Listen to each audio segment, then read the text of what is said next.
గ్లాసుడైన చాలు నందిని పాలు, కడివిడైన నేమి కల్తీ పాలు. నందిని డైరీ.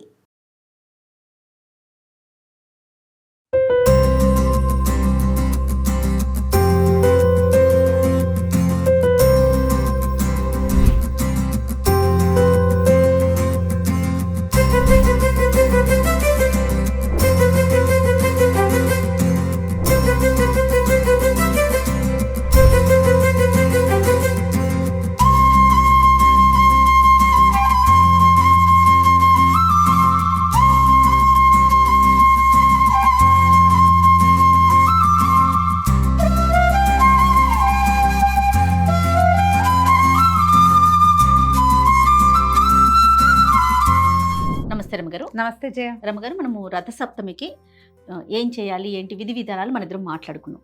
రథసప్తమి అనగానే మనం పాలు పొంగించటం ఒకటి చేద్దాము అని అనిపించింది నాకు. ఆ పాలు పొంగించే కార్యక్రమాన్ని కూడా చూపించేద్దాము అనేసి కింద సంవత్సరం చక్కగా కుంపట్లో చక్కగా చేసుకున్నాం. మీకు అవకాశం ఉంటే చక్కగా కుంపట్లో ఓ 2-3 అయినా ఆవు పిడకలు అమెజాన్లో కూడా దొరుకుతున్నాయి. వాటి కోసం ప్రయత్నించాలంతే. ఈ కాలంలో ఎలా దొరుకుతాయండి అలాంటివి ఏం చెప్పకుండా అన్నీ దొరుకుతాయి. చక్కగా ఏవైనా తెచ్చుకుని ఆవు పిడకల మీద నిదానంగా కాగిన ఆవు పాలతో చేసిన పాయసం చాలా శ్రేష్టం, మంచిది. అవకాశం ఉంటే అట్లా చేసుకోండి. లేకపోతే మా అలాగానే చక్కగా స్టవ్ మీద టకటకా చేసేసి నివేదన చేయటమే. సూక్ష్మంలో మోక్షం అంతే. పాలు ఇవ్వనారమ్మ గారు. పాలు పోసి పెట్టి పాలు పొంగేటప్పుడు మనం బియ్యం వేసుకోవాలి. ఇంత శ్రేష్టంగా చేస్తున్నాం కాబట్టి మనం ఉపయోగించే పాలు కూడా అంతే స్వచ్ఛంగా ఉన్నాయి అనుకోండి, ఎంత ఆనందంగా అనిపిస్తుంది. అందుకే కదా నందిని మిల్క్ అండి, ఆవు పాలు, ఫుల్ క్రీమ్ మిల్క్ డైరెక్ట్గా ఆవు పొదుగు నుంచి మన గడపకి. ఎక్కడ కూడా మనిషి చెయ్యంటూ తగలకుండా అంత జాగ్రత్తగా ఈ ప్యాకెట్లు తయారు చేస్తున్నారండి. స్వచ్ఛమైన పాలు, అందులో ఆవు పాలు. మనం ఇలాంటి పర్వదినాల్లో చేసుకునేటప్పుడు ఇలా వాడుకున్నాం అనుకోండి, మనకు కూడా కాస్త తృప్తిగా అనిపిస్తుంది కదా రమ్మగారు. అవును, అంటే మంచి ప్రోడక్ట్తో చేస్తే బాగుంటుంది కదా. అవును. ఈ గిన్నెలో పాలు పోసేటప్పుడు గిన్నె ఒకసారి కడిగి తడి గిన్నెలో పోయండి, అప్పుడు అడుగంటకుండా ఉంటుంది. చిక్కగా ఉన్నాయి మా పాలు. అవునండి, ఫుల్ క్రీమ్ మిల్క్. ప్రైస్ కూడా చాలా తక్కువ ఉంది రమ్మగారు. ఓకే, 31 రూపీస్ ఉంది. Yes, full cream milk 31 rupees. స్వచ్ఛమైన ఆవు పాలు ప్రధానంగా. మనము ఇట్లా ప్రత్యేకమైన పర్వదినాలు, పండుగలప్పుడు ఆవు పాలు, ఆవు నెయ్యి పూజల్లో వాడుకునేటప్పుడు, నైవేద్యాలు పెట్టేటప్పుడు అనుకుంటాం కదండి, ప్యూరిటీ కావాలని కోరుకుంటాం కదా. ఆ స్వచ్ఛత దొరికేటప్పుడు ఇంకా అంతకుమించి కావాల్సింది ఏముంటుంది. స్టవ్ వెలిగిద్దామమ్మా. 1 లీటర్ పాలు పోసాం. ఓకే అండి. 1/2 లీటర్లో కూడా చేసుకోవచ్చు. పాయసం ఎంతైతే ఏముంది, ఒక చిన్న గ్లాస్ అడి చేసినా సరే. అంటే నీళ్లు కలపకుండా ఉంటే పదార్థం బాగా వస్తుంది. మనం ప్యాకెట్ కాస్త కడుగుతాం అటు ఇటుగా, కాస్త కొద్దిగా అన్ని నీళ్ళు, ఎక్కువ నీళ్ళు పోయొద్దు. పాలు పొంగే లోపల మనం ఏం చేద్దామంటే ఒక 2 గుప్పెళ్ళ బియ్యాన్ని కొంచెం నెయ్యి కలిపి ఉంచుకుందాం. ఓకే. దీనికి ఏంటంటే మామూలు బియ్యం కడిగినవి వెయ్యము. ఈ సూర్యనారాయణమూర్తి ప్రసాదం అనగానే ఇంతే 2 గుప్పిళ్ళు. 3 మరి 2 అనకుండా ఇదిగో 3 గుప్పిళ్ళు. అంటే ఎన్ని అవుతాయి? ఇది దాదాపుగా ఒక చిట్టి గ్లాసు బియ్యం అనుకో, అంతే, చిన్ని ఇంత గ్లాస్ అవుతుంది. దీన్ని ఏం చేస్తామంటే ఒక్క చుక్క నెయ్యి వేసి కలిపి శుద్ధి కోసం అవి వేస్తాం అనమాట. కడిగిన బియ్యం కాకుండా ఇలా చేయాలంటారు. మన అలవాటుని బట్టి. ఒకవేళ మీ ఇళ్లలో పాయసం ఇలా చేసేటప్పుడు బియ్యం కడుగుతామండి, కడిగిందే కావాలి, దీని శుభ్రము హైజీను కావాలి ఉంటాయి కదా. నేనేం చేస్తానంటే నాకు కూడా కడకపోతే ఓ తోచంతాను. ఓకే, టవల్ ఒకటి తడిపేసి పిండేస్తాను, బియ్యం అందులో పోసి తుడి ఏదో ఒకటి చెయ్యాలి. సూపర్. అయితే మా అమ్మగారేమో నెయ్యేసి కలపాలి అని చెప్తారు. మరి వాళ్ళది అవ్వాలి, మనది అవ్వాలి కాబట్టి కడక్కూడదే, కడిగినవి పనికిరావు. సూర్యనారాయణమూర్తికి అదొక డైలాగ్ ఉంటుంది. బాగుంది రమ్మ గారు, టిప్ కూడా బాగుంది. అయితే నెయ్యి కూడానండి, నందిని ప్యూర్ ఆవు నెయ్యి, నందిని పాలు అండ్ నందిని నెయ్యితో. ప్రధానంగా ఇది తీసుకోవడానికి కారణం ఏంటంటే ఆవు, అదే గోమాత ప్రధానం. దానితో నేను వెళ్ళి చూసొచ్చాను కాబట్టి ఆ నమ్మకం, అదే దానికోసం అనేసి. దీపారాధన చేయాలన్నా కూడా, మనం ఇంట్లో వాడుకోవాలన్నా, ముఖ్యంగా ఇలా నైవేద్యాలు చేసేటప్పుడు నందిని ఆవు నెయ్యి. అయితే ఈ పాల పాయసంలో మనకి చాలా నెయ్యి ఎక్కర్లేదండి, కొంచెమే. జస్ట్ కాస్త బియ్యానికి తర్వాత ఏమో మనం దేవుడికి నివేదన చేసేటప్పుడు నెయ్యి వేసి నివేదన చేస్తాం. ఎక్కువ నెయ్యి పోసేది వ్యవహారం ఏం లేదు. ఒకటే చుక్క బౌల్లో వేసుకున్నాను, ఒక చుక్క అంతే. ఎంత ఎల్లో కలర్ లో ఉందో, రంగు బాగుంది, వాసన కూడా బాగుంది. ముట్టుకునేసరికి పాలు పొంగేసరికి ఇవి కలిపి పక్కన పెట్టుకోండి. ఈ పొంగు వచ్చిన నెయ్యి చాలు, అంతేనా రమ్మగారు? చాలు. ఊరికే ఇది ఈ బియ్యానికి మనం నెయ్యి పట్టాలన్నమాట, అంతే.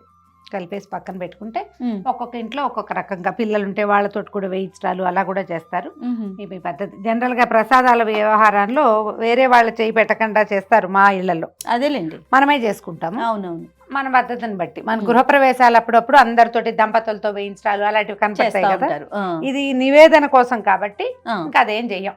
పాలు పొంగుతున్నప్పుడు మనం వేసేసేయటం. ఓకే, వెయిట్ చేద్దాం. దీనికి ఈ పాత్రకి పసుపు రాసి బొట్టు పెట్టి చేసే విధానం కొన్ని చోట్ల కనపడుతుందండి. నిజానికి అది కొన్ని ప్రాంతీయమైన ఆచారాలే గాని నియమం కాదు. అది మీ ఇష్టం, మన అలవాట్ల. ఇప్పుడు కుంపట్లో పెట్టేటప్పుడు ఏం చేస్తాం, కుంపటి కానీ పొయ్యి మీద కానీ మనం వండేటప్పుడు సెగ మసి వచ్చేసి గిన్నెలకి పట్టేసి అది వదిలిపెట్టదు. అందుకని బియ్యపిండి కానీ వెలిబుడిది కానీ తడిపి రాసేవాళ్ళు. అంతే తప్పిస్తే దీనికి పసుపు రాసి బొట్టు పెట్టాలన్న నియమం అయితే లేదు. మీ ప్రాంతపు ఆచారంగా ఉంటే మీరు చేసుకోండి, కానీ మీ ప్రాంతపు ఆచారాన్ని మిగిలిన వాళ్ళకి మాత్రం రుద్దక్కర్లేదు, అనవసరం. అది మన గిన్నె పాత్ర మాత్రం మనం ప్రసాదానికి ఏం పెట్టుకుంటామో దీన్ని ఎంగిల్ చేయకూడదు, చేయి పెట్టి తీయకూడదు, అట్లా అలవాటుగా ఉంచుకోవాలి శుభ్రంగా. ప్రసాదానికి మాత్రమే వాడాలి, అంతే. సరే, కాగేలోపు మనం అది రెడీ చేసుకుందాం రమ్మగారు. ఇప్పుడు చిక్కుడుకాయల రథం చేసుకుందాము. ఇవి కొంచెం పెద్ద పెద్ద సైజు ఉన్నాయి, కానీ కొంచెం చిట్టి సైజు అయితే మీకు పెట్టడానికి బాగా వీలుగా ఉంటాయి. అవును, నేను ఇప్పుడు ఈ చిక్కుడుకాయలు ఉన్నాయి కదా, ఓ 2 చిక్కుడుకాయలు 2 పుల్లలతో ఇట్లా చేసి చూపిస్తాను. ఓకే అండి. పాలు పొంగొచ్చేస్తున్నాయి కదా, మనం మెల్లిగా చేసుకుందాం. రథం ఎంత 2 నిమిషాలు. జస్ట్ ఈ లోపల మీరు కొంచెం కొబ్బరి పుల్లలు కానీ వీటిని ఏమంటారు పూచిక పుల్లలు కానీ ఒక 2-3 పుల్లలు తెచ్చి దగ్గర పెట్టుకోండి. ఓ పళ్ళెం ఉంటే చాలు. పాలు పొంగుతున్నాయి జయ. ఇప్పుడు వేసేద్దాం బియ్యం. 2 ఓ 3 సార్లు వేసాను చూడు. మళ్ళీ వచ్చినప్పుడు మళ్ళీ రెండో పొంగు వచ్చినప్పుడు మళ్ళీ ఇంకా కొన్ని వేస్తాం. అయితే మామూలుగా కొన్ని చోట్ల చిక్కుడు గింజలు ఈ పాయసంలో వేసి ఉండే పద్ధతి ఉంటుంది. లాస్ట్ టైం చేసినప్పుడు మనం వేయలేదు, చాలా మంది అడిగారు. ఈసారి చిక్కుడు గింజలు వేద్దాం. ఓకే, మళ్ళీ పొంగు వస్తుంది చూడు. నారాయణ హరి శ్రీకృష్ణ వస్తేవా. ఏదైనా చక్కగా మంచి స్తోత్రం చదువుకుంటూ పాయసంలో వేసుకుంటే మేము కబుర్లు చెప్పుకుంటున్నాం కదా, అలా కాకుండా మంచి మంచి శ్లోకం ఏదైనా స్తోత్రము, కృష్ణనామధేయాలు, భగవన్నామస్మరణ, గోవింద నామాలు, లేకపోతే విభవనామాలో చెప్పటం.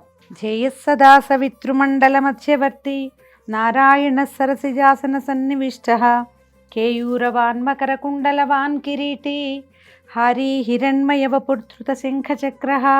ఇది చాలా మంచి శ్లోకం అండి. సూర్యనారాయణమూర్తి ప్రార్థనా శ్లోకాలలో ఉత్తమోత్తమైన శ్లోకాలలో ఇదొకటి. ఈ ధ్యేయ సదా సవితృమండల మధ్యవర్తి అంటే నిరంతరము సవితృమండలంలో అంటే ఈ సూర్యమండలంలో ఉండేటువంటి నారాయణమూర్తిని నేను నమస్కరిస్తాను అని ఎప్పుడు ధ్యేయ సదా అంటారు. నిరంతరము సూర్యబింబాన్ని చూడటమే. సిమ్లో పెట్టేద్దాము. ఈ 2 గింజలు వేసేసి ఒక్కసారి చిన్న గరిటె పెట్టి కదిపితే లోపలికి వెళ్తాయి పాలు, నిదానంగా ఉడుకుతుంది. దీంట్లో ఒక గరిటె వేసి వదిలిపెట్టేస్తే అది నిదానంగా మళ్ళీ పొంగకుండా అక్కడక్కడే కదులుతూ ఉంటుంది. కాస్త తడిబట్టతో చిన్న పేపర్ తోట పట్టుకుని కొంత కదిపితే బియ్యం ఏమవుతాయంటే ఇలాగా దగ్గరగా అయిపోతాయి అన్నమాట. అంటే ఉండగట్టినట్టు అవుతాయి. అలా అవ్వకుండా ఉంటుంది. కొంచెం కదుపుకుంటూ ఉండాలి. చిక్కుడు గింజలు వేసేస్తారా? బియ్యంతో పాటే చిక్కుడు గింజలు కూడా వేసేద్దాము. కొద్దిగా తీసుకున్నాం, మరీ ముదురు గింజలు కాకుండా కాస్త లేత గింజ వేస్తే బాగుంటుంది. ఉడుకుతాయి నిదానంగా. మన పాయసంతో పాటు ప్రోటీన్ కూడా ఇస్తున్నాం సూర్యనారాయణమూర్తికి. ప్రాంతాచారమేనండి ఇది కూడా. నియమం ఖచ్చితంగా చేయవలసింది అని ఏం భావించకండి. ఇందులో మనం జీడిపప్పులు కిస్మిస్లు లాంటివి ఏం వేయము, అందుచేత ఇవి వేయటం అన్నమాట. ఉడుకుతాయి 2 కలిసి. ఈ లోపల మనం చిన్న చిక్కుడుకాయల రథం చేసుకుందాము. సమానమైన సైజులో ఉన్న కాయలు తీసుకోండి. ఇది కూడా ఏం బ్రహ్మ విద్య కాదు, అదేమిటో చాలా వ్యవహారం ఏం లేదు. ఒకే షేప్లో ఉన్నవి. ఇప్పుడు ఇది వంపుగా ఉంది కదా, ఈ షేప్లో ఉన్న వంపు తీసుకుంటే 4-5 కాయలు చూసామంటే మనకి సేమ్ షేప్ దొరికేస్తుంది.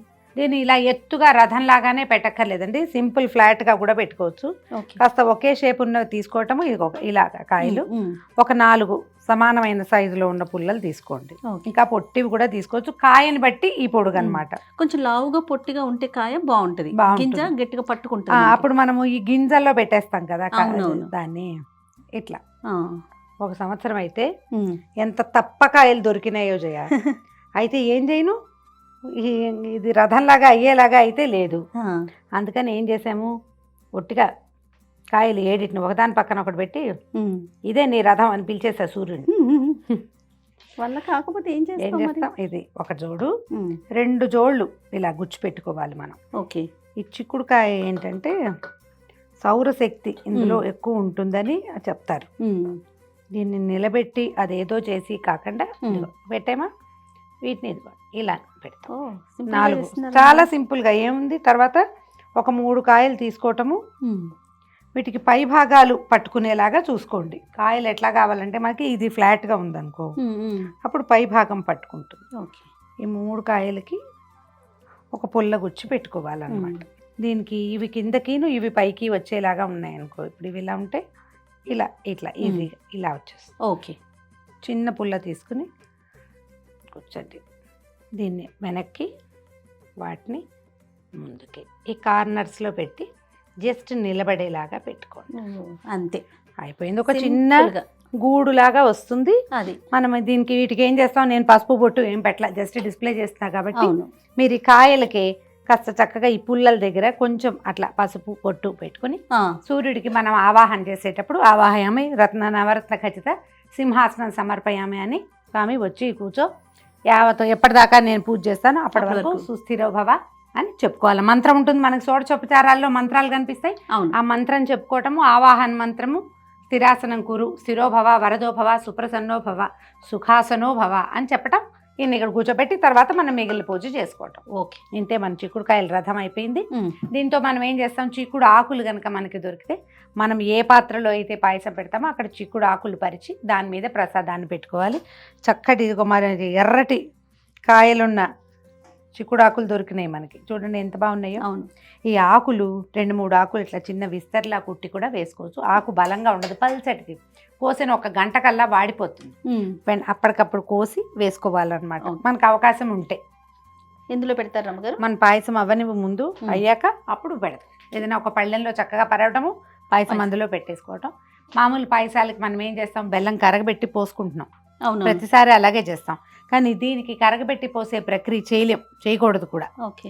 బెల్లమే వేసుకోవాలి, కొంచెం శుభ్రమైంది ఆర్గానిక్ బెల్లము, ఏదైనా మంచి కాస్త అక్కడ కంపెనీది. జాగ్రత్త వహించడం తప్ప మనం ఏం చేయలేం. దుమ్ము లేకుండా అందులో రాళ్ళు లేకుండా ఉండేలాగా సన్నగా తరిగి వేసుకుంటే క్షణాల్లో అయిపోతుంది పాయసం. ఎక్కువసేపు మరిగి అది విరిగిపోయి ఆ ప్రమాదం లేకుండా కూడా ఉంటుంది. ఇంకొంచెం దగ్గర పడాలి, అన్నం మెతుకు బాగా ఉడికింది చూడు. ఉమ్, ఇంకా ఈ పాలన్నీ కోవాలాగా అవుతాయి, దగ్గరకు వచ్చేదాకా ఉడకనిచ్చి అప్పుడు బెల్లం వేసుకోవాలి. ఓకే. దగ్గరకు వచ్చేసింది కదా, వచ్చేసిందండి. ఇప్పుడు బెల్లం వేసుకుందాం. బెల్లం కొంచెం సన్నగా తరిగి పెట్టుకోండి, ఇంచుమించుగా మనం ఎంత వేసామో దానికంటే కొంచెం ఎక్కువ. బియ్యము 3 గుప్పెళ్ళు వేసాం కదా, అవును. బెల్లం ఒక 4 లేదా 5 గుప్పెళ్ళు వేసుకుందాం. మీరు కనుక కప్పుతో వేసి గ్లాస్తో కొలిచి వేసేటట్టయితే ఒక గ్లాసున్నర పైనే బెల్లం వేయాలి, లేకపోతే తీపి సరిపోదు. ఆ, పూర్తి పాలతోటి వండుతాం కాబట్టి మనకి పాల తీపి బియ్యపు తీపి 2 కలిసిపోతాయి. అంతే. చాలా సింపుల్ గా చేసేసేది. అంతే సింపుల్ కదా గానే రమ్మగారు? చేస్తాము మనం. దీంట్లో ఏంటంటే పాల చిక్కదనము, వాటి అవి పొంగటము, దాన్ని బట్టి కొంచెం బెల్లం ఇందులో ఉండగానే మనం పొయ్యి ఆపేసుకుంటే సరిపోతుంది. సరిపోతుంది. మీరు నివేదన అయ్యాక ప్రసాదం గట్టిగా అయ్యింది అలా అనిపిస్తే కావాలంటే కాచిన పాలు పోసుకుని తర్వాత వడ్డించుకోవచ్చు. 1 నిమిషం పాటు దీన్ని వదిలిపెట్టేస్తే ఆ మనం వేసిన బెల్లం కరిగిపోతుంది. అవును. ఆకులు వేయాలి కదా. ఈ పళ్ళని ఇది వచ్చే లోపల ఉమ్. మనం ఏం చేద్దామంటే వీటిని చిక్కుడాకుల్ని ఒక పళ్ళెంలో పరిచి పెట్టుకుందాం. మీ దగ్గర పూచిక పుల్లలు లాంటివి ఉంటే వాటితోటి చిన్న విస్తరిలాగా కుట్టి కూడా వేసుకోవచ్చు. ఇప్పుడు ఇలాంటప్పుడు అడుగంటుతుందని అనిపిస్తే నెయ్యి తీసి పెట్టాం కదా ఇందాక మనం, 1 స్పూన్ నెయ్యి వేసేయి అందులో, చాలు. అప్పుడు అడుగంటకన్నా ఉంటుంది. యాలకుల పొడి ఒకటి ఉంది. చివరికి వేసుకుందాం. మన చిక్కుడు చెట్టు కనుక ఓపికగా ఉంటే పెద్ద పెద్ద ఆకులు ఉంటాయి, దానికి అంత ఓపిక లేదనుకోండి అప్పుడు బుజ్జి ఆకులు. మేము ప్రసాదం కూడా చిక్కుడాకుల్లోనే తినాలనుకునేవాళ్ళం. ఒక్కొక్క చోట ఒక్కొక్క రకంగా ఉంటుంది. 7 చిన్న ఇంతంత ఆకులు తీసుకుని కొంచెం కొంచెం పెట్టి 7 గుర్రాలకి కూడా పెడతారు. 11 పెట్టేవాళ్ళు మన పద్ధతులు అది అంతే. మన ప్రాంతంలో ఏది ఉంటే మన ఇంట్లో పెద్దవాళ్ళు ఎలా చేస్తే ఇంకా అలా, లేదనుకుంటే ప్రాంతాచారం మనకి ఎలా అలవాటు ఉంటే అట్లా. ఆఫ్ చేయమంటారా? ఆపేసేమా? అవి అయిపోయింది. ఓకే. ఏలక పొడి ఇంతే. మనం జీడిపప్పులు కిస్మిసులు లాంటివి ఏం వేయం. అంతే. ఒక్కసారి పైనుంచి కిందకి కలిపేసి ఈ పళ్ళెంలో మనం పళ్ళెం తీసి పెట్టుకున్నాం. అవునండి. ఈ ఆకుల మీద ఈ వేడి వేడి ప్రసాదాన్ని వేయండి. ఇందులో అక్కడక్కడ చిక్కుడు గింజలు కనపడుతున్నాయి చూడు. చిక్కుడు ఆకుల రసాన్ని ఈ వేడి పాయసం తీసుకుంటాం. పీల్చుకుంటుంది. ఇవాళ రేపు బెల్లం వల్ల పాయసాలు విరిగిపోతున్నాయి. అవునవును. అందుకని ఎక్కువసేపు వేయకుండా కొంచెం చక్కమని అయిపోయేలాగా ప్లాన్ చేసుకోండి. మనం చిక్కటి పాలతోటి చేయటం వల్ల ఏంటంటే ఇది మీగడ ఎక్కువ కడుతుంది, అడుగంటే ఎందుకు ఒక అవకాశం ఉంటుంది. కొంచెం చూసుకుని చేసుకోవాలి. పరమాన్నం కూడా చూడండి చిక్కగా వస్తుంది. కొంచెం నెయ్యి, మనం ఏదైనా వడ్డన చేసేటప్పుడు కూడా మొదట నెయ్యి వేయాలి. ప్రసాదం నివేదన చేసేటప్పుడు మీరు అన్నము ఏదైనా సరే వండిన పదార్థాన్ని నివేదన చేసేటప్పుడు ఖచ్చితంగా ఒక చుక్క నెయ్యి వేసి దేవుడికి పెట్టుకోవాలి. మనం ఎవరికైనా పెట్టేటప్పుడు కూడా అంతే.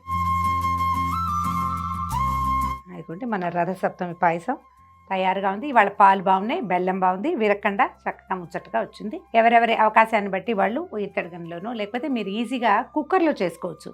కుక్కర్ కూడా కొంచెం మందంగా ఉంటుంది కాబట్టి బాగా నిదానంగా అవుతుంది. స్టీల్ పాత్రలు పెడితే మాత్రం ముందే అడుగంటిపోతుంది. ప్యూర్తిగా పాలు పెట్టడం వల్ల అడుగంటిపోయిందని అనకూడదు. పాత్ర మందంగా లేదు కాబట్టి అడుగంటిందని అర్థం చేసుకోవాలి అంతే. మనం నేనైతే మాత్రం కుక్కర్ గిన్నె కూడా చెప్పండి నంబర్, చక్కగా కనీసం ప్రసాదం వరకు ఒక ఇత్తడి గిన్నె ఉండాలిగా ఉంచుకోండి. కనీసం అంతవరకు ప్రయత్నం చేసుకోండి. ఇంత బుజ్జి గిన్నెల దగ్గర నుంచి కదండి మన అవకాశాన్ని బట్టి ఇలాంటిది ఒకటి పెట్టుకుంటే మనం ప్రసాదాలు, పాయసాలు, చక్కెర పొంగలి, వెన్ పొంగలి వాటికి ఏం చేసినా భగవంతునికి ఏది నైవేద్యంగా మనం చేసుకున్నా ఇంట్లో ఇది పెట్టి వండుకోవచ్చు కదా. అది చక్కగా చూడు ఎంత పర్ఫెక్ట్ గా వచ్చిందో. చాలా బాగా వచ్చింది, ఎంతో ముచ్చటగా ఉంది. ఇలా రథం చేసుకోండి. మీకు ఇంకా కాంప్లికేటెడ్ రథం చేయటం వస్తే చక్కగా చేసుకోండి.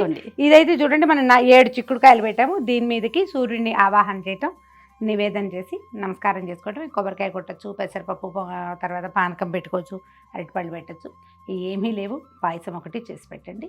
4 మాఘాదివారాలు, రథసప్తమి 5 రోజులు మనం ఇలాగే నివేదన చేసి పెట్టుకో స్వామివారికి సమర్పించటం, సూర్య భగవానుడికి ఒక నమస్కారం చేసుకోవటం. ఇందాక నేను ఒక శ్లోకం చెప్పాను కదా, వీలైతే ఒక డిస్క్రిప్షన్లో పెట్టిస్తాను.